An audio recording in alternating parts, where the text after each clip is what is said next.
We can start with Union at the back. Yep, Secretary General here. Ukrainian news agency Union, Irina Sommer. I have actually two questions for you. We saw already reports that some NATO members would like to see a break of the basic agreement between NATO and Russia. What is your personal opinion on this, and do you see it coming at the summit? And second question is, will it be possible for Ukraine to become member of NATO in the case if this conflict, what we have right now, will be frozen? Thank you.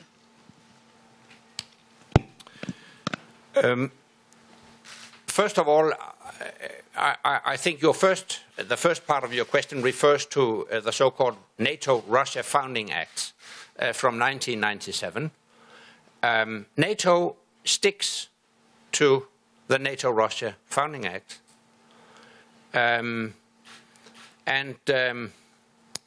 All the measures we are going to take to enhance our collective defense will be in full accordance with the NATO-Russia Founding Act. What we have seen, unfortunately, is that Russia is in a blatant breach of the fundamental principles of the NATO-Russia Founding Act. And we urge Russia to comply with the provisions of the NATO-Russia Founding Act. NATO sticks to the Founding Act.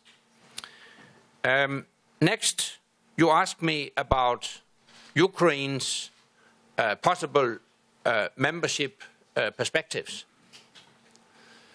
As you will recall, NATO made a clear statement on that at the NATO summit in Bucharest in 2008.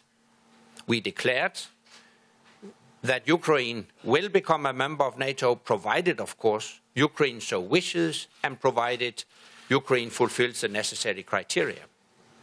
In the meantime, Ukraine has decided to pursue a so-called non-alliance policy.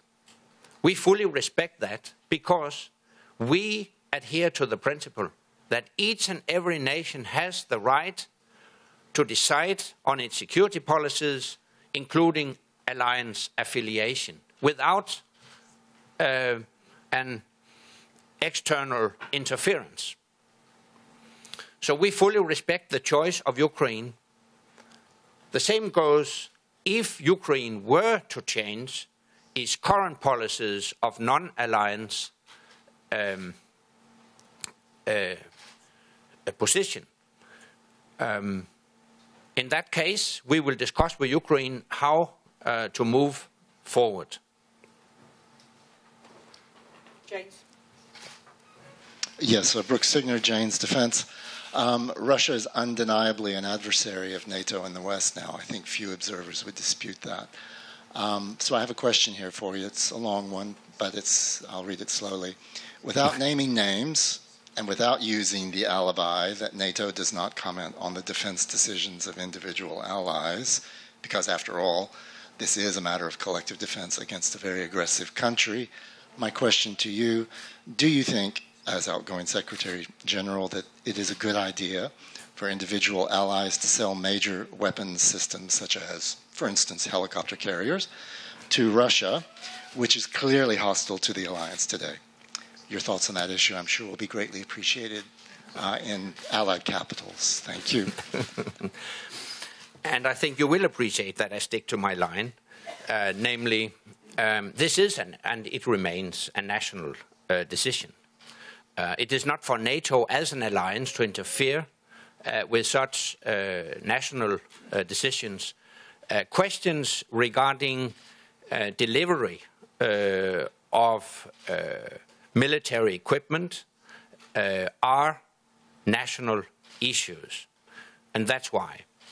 Having said that, I am confident that each and every allied government will take such decisions, mindful of the overall security situation and concerns expressed by fellow allies.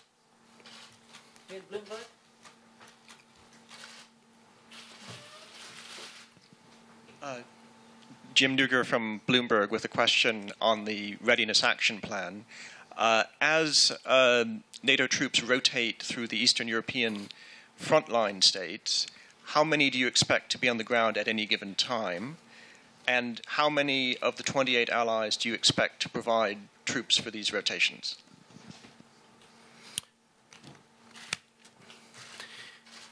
It's a bit too early to speak about exact figures because the details will be worked out after the summit. The summit will take a decision on the plan as such, provide the political framework, but it will be quite detailed framework. However, as regards exact figures, that will be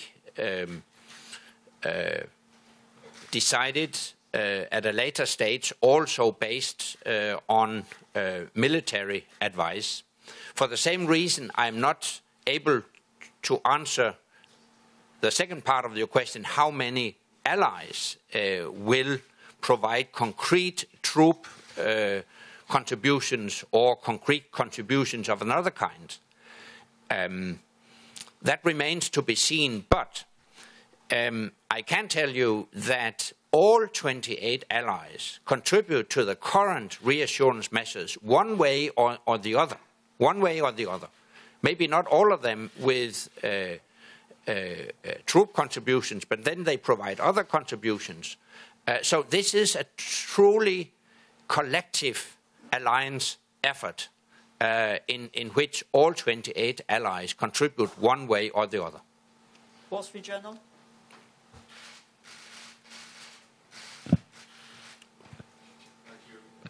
Stephen Fiddler, The Wall Street Journal.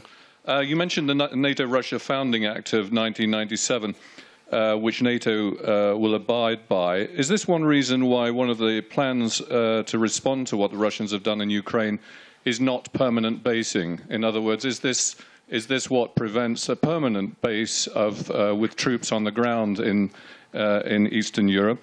And on the NATO response force, you say very short notice. What is very short notice? Can you be sort of more precise in terms of days? And also, when can we expect this force to be operational, this enhanced force to be operational? First, on this question about permanent, the word permanent. Personally, I do believe that what matters is not words, but real presence on the ground. And actually, a very few things in life are permanent. Furthermore, we are actually faced with a very volatile security situation, an evolving security situation. So what matters is an ability to adjust and adapt to that evolving security situation very rapidly. So what matters is that we have what we need for as long as necessary. And that's exactly the essence of the Readiness Action Plan. I know that our Eastern allies, that for many good reasons are very much concerned about the current security situation, will be very pleased with this Readiness Action Plan. The bottom line is you will see more visible NATO presence in the East.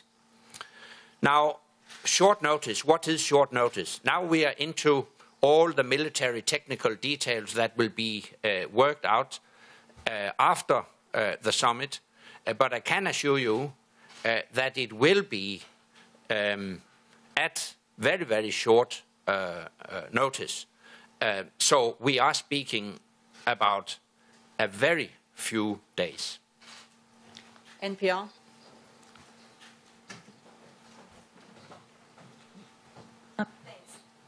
Since the Ukrainian government announced, as you were meeting last week in the emergency NAC, that it does plan to submit to Parliament a request to change its non-aligned status and to seek new membership in NATO. After that, you were interpreted on some media outlets as being encouraging toward that move and saying that, yes, of course, Ukraine has the right to do this. But what kind of time frame would you be talking about if, in fact, the new Ukrainian Parliament did pass this?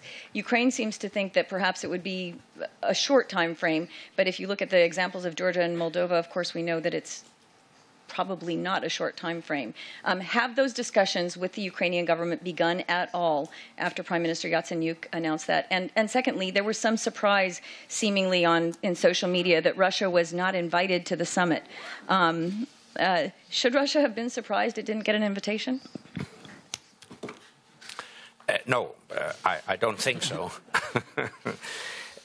On Ukraine, what will happen is the following. I understand that the current political leadership in Kiev envisages that the new parliament, after the parliamentary elections in Ukraine, will change the legislation on non-alliance status. Now, we have to wait for elections. We have to wait for the legislative procedure in the new Ukrainian parliament. If the parliament passes a legislation that removes the non-alliance provision, then I would expect Ukraine to raise the issue with NATO within the NATO-Ukraine Commission. And based on that, Ukraine and NATO will then work out a plan for further development of the NATO-Ukraine partnership. But as you indicated yourself, timelines here can be very difficult to predict because very much will depend on Ukraine herself and Ukraine's ability to actually carry through the necessary reforms, adapt to NATO standards, and eventually fulfill the necessary criteria. So it's very, very difficult at this early stage of such a process to say anything about timelines. Georgia media. Thank you, Georgian public broadcaster Ketevan Kardawa. Secretary General, Georgian delegation is coming to Wales with the hope that the package which NATO will offer Georgia make country more secure. Unfortunately, it is not membership action plan, but still, can you tell us more about this package, how it will make country more secure, how it will prepare for membership, as our main aim is membership of NATO, and also will the final document say more than in Bucharest? Thank you.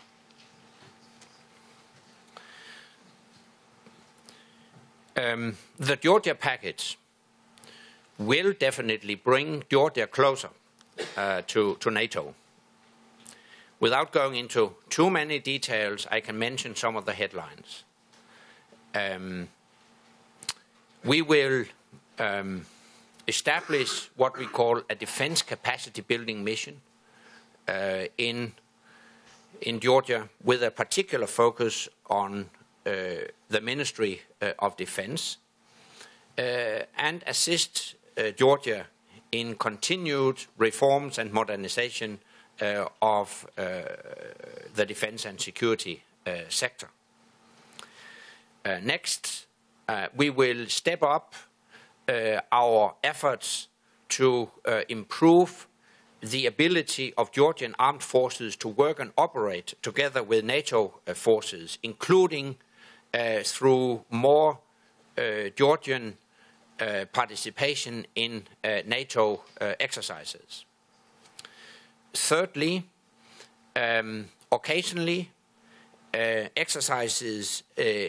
military exercises might also be organized in Georgia, in particular with a view to engaging NATO partners in such exercises. Fourth, we are also considering the establishment of a military training center in Georgia, again with a particular view to engaging NATO partners. There might also be a regional dimension in such a training center. And finally, we are also considering an expansion of the NATO liaison office in Tbilisi. So all in all, you will see very concrete measures that will bring Georgia closer to NATO. François. Oui, Pascal Verdeau, France 3. Une question en français, si vous le permettez, Monsieur le Secrétaire général. Je voudrais revenir donc à cette force de réaction rapide. J'ai un peu de mal à comprendre. Il existe déjà une force de réaction rapide de l'OTAN qui n'a jamais vraiment été opérationnelle. Qu'est-ce qui fait que cette nouvelle force proposée par un certain nombre de pays pourrait tout d'un coup, comment dire, impressionner un petit peu M. Poutine? Est-ce que vous n'êtes pas plutôt dans la gesticulation diplomatique et militaire? Et si vous le permettez, une deuxième question. Vous avez dit récemment que la Russie ne considérait plus l'OTAN comme un partenaire. Est-ce qu'aujourd'hui, à la lumière des événements en Ukraine, l'OTAN considère la Russie comme un adversaire? Voire, vous avez employé l'expression d'agression russe, voire comme un ennemi au bon vieux temps de la guerre froide. First, on this, or the NATO response force and the spearhead I described. The purpose of this is, of course, to make sure that any potential aggressor knows that we are prepared to respond rapidly if needed. So it is to emphasize our collective defense. According to Article 5, it is an improved ability to act fast through reinforcements if needed. The spearhead force will be the first step, but of course it will be followed by more force if needed. But we do believe that there is a very strong deterrent effect of having such a response force at very high alert, so that any potential aggressor knows that if they even started to think about attacking a NATO ally, they would meet not only national troops from that specific NATO ally, but they would meet NATO troops. That's the purpose of this spearhead force. Now, how to describe our relationship with Russia? Honestly speaking, since the end of the Cold War, we have spent a lot of efforts to develop a constructive partnership, with Russia. And I think the peak of that was the NATO-Russia summit in Lisbon in November 2010.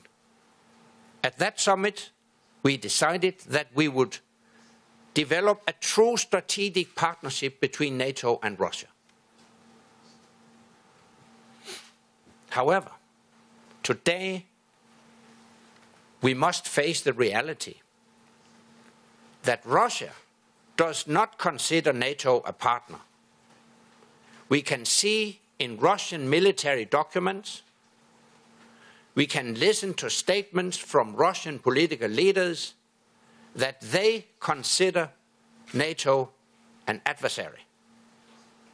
I strongly regret that, because I do believe that the right thing for Euro-Atlantic security would be to develop a strong partnership with Russia.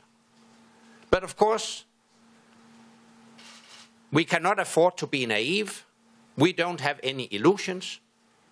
We are faced with the reality that Russia considers us an adversary, and we will adapt to that situation. The Times. Sorry, Deborah.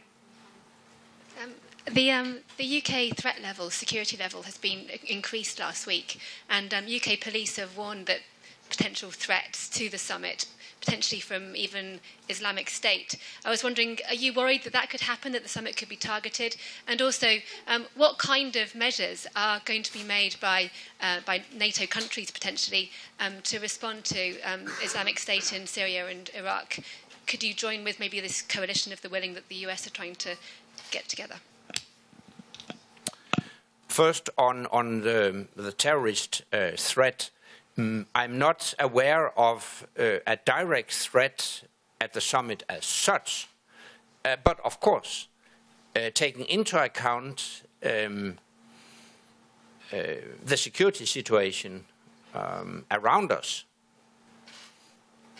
and of course not least the security situation in Syria and Iraq, and the fact that fighters originating from our countries are traveling to Syria and Iraq and could potentially return and carry out terrorist attacks. Of course, that general situation necessitates high alert.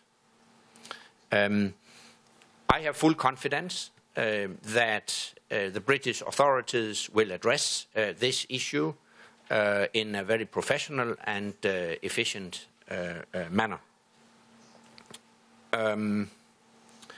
On Iraq,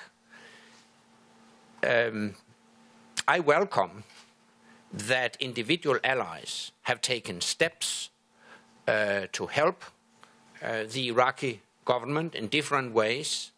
I welcome the US military engagement that is needed to stop the Islamic State from advancing further and eventually defeat the Islamic State. I also welcome that other allies have contributed in different ways. But of course, it's for individual allies to take those decisions. NATO, as an alliance, hasn't received any request for engagement. German television. Raimund Löw from Austrian Radio and Television. A question on Afghanistan linked with Iraq. I mean, the IS success in Iraq has been interpreted by many as a consequence of the fact that the Americans left too early. I wonder what kind of lessons do you draw for Afghanistan from that experience of IS in Iraq? Are there any that you see? Thanks. First of all, I would like to stress that, as I see it, there is a clear difference between Iraq and Afghanistan. In Afghanistan, we have helped build a very capable security force of 350,000 soldiers and police, and we have seen them take the lead of our security operations during the last year, and they have done so in a very professional manner. So we are confident that they will be able to take full responsibility for the security by the end of this year as planned. Having said that, obviously there are lessons to be learned from what we have seen in Iraq, and I think Iraq is an example that it may be needed to continue defense capacity building and training activities to assist, to give advice to local security forces. Actually, that was what we did in NATO until 2011. We had a NATO training mission in Iraq until 2011, but of course we had to withdraw because the Iraqi authorities did not prolong our security arrangements. I regret that, but of course that was an Iraqi decision and we had to respect that. But I think it sends a signal that such training activities can be needed, and that's exactly why we have offered to establish a training mission in Afghanistan after we complete our combat mission. I'm encouraged by the fact that both presidential candidates have declared that they are ready to sign the necessary legal arrangements soon after taking office. So I'm still confident that we will be able to deploy a training mission to Afghanistan from the 1st of January 2015 as planned. We have only a few minutes left. I'll go with the BBC. Yeah, Secretary General Jonathan Marcus from the BBC. Back to the vexed question of the French and the Mistral, if you may, but from NATO's perspective. Everything in this summit is about sending signals of determination and resolve to Moscow. It might seem strange, therefore, to many people that one ally, at least, is reinforcing Russia's military dispositions at this present time. Can you tell us whether NATO has considered seriously that perhaps the alliance should take over the order for the 2 landing ships from France? And if you haven't considered that, why not? It has not been considered because the issue has not been raised. And as I said in my previous answer, this is for the French government to make that decision. Should the French government raise such an issue, I'm sure allies would have a discussion on that, but I'm not going to prejudge the outcome of that discussion. Reuters? Adrian Croft from Reuters. Secretary General, can you comment on President Putin's comment over the weekend that he wants immediate talks on statehood for southern and eastern Ukraine? And a second, if I may, on the Readiness Action Plan, how many forward operating bases do you expect there to be in Eastern Europe and the Baltics? And who will pay for these infrastructure improvements you say that will be needed? Thank you. First on President Putin's statement. Well, I think first and foremost, it is for the Ukrainians to decide what should be the future of their country. And I have noted that President Poroshenko has announced that he is willing to carry forward reforms that would take into account views expressed by representatives of the eastern regions of Ukraine. And I think the Ukrainians should discuss this, and the Ukrainians should take decisions without outside interference. Ukraine is a sovereign nation, and it's for the Ukrainian people to decide the future of their country. On the Readiness Action Plan, today I'm not able to give an exact figure as to how many forward operating bases we will see. This is part of the military details that will be worked out after the summit. And finally, who will pay? We know that this will be a joint effort. So all allies will, one way or the other, participate in paying for this. And this is a reason why I argued that we will have to increase defense investments in the coming years. In more specific terms, I know, and I also appreciate, that host nations, that are nations that may receive such reinforcements, are willing to provide what we call host nation support. So this will be a true collective effort in the spirit of solidarity. Thank you very much. I know there are many other questions we don't have time to answer now. We hope to see you all in Wales, and hopefully we'll see some of you at our technical briefing later this afternoon at NATO headquarters. Thank you.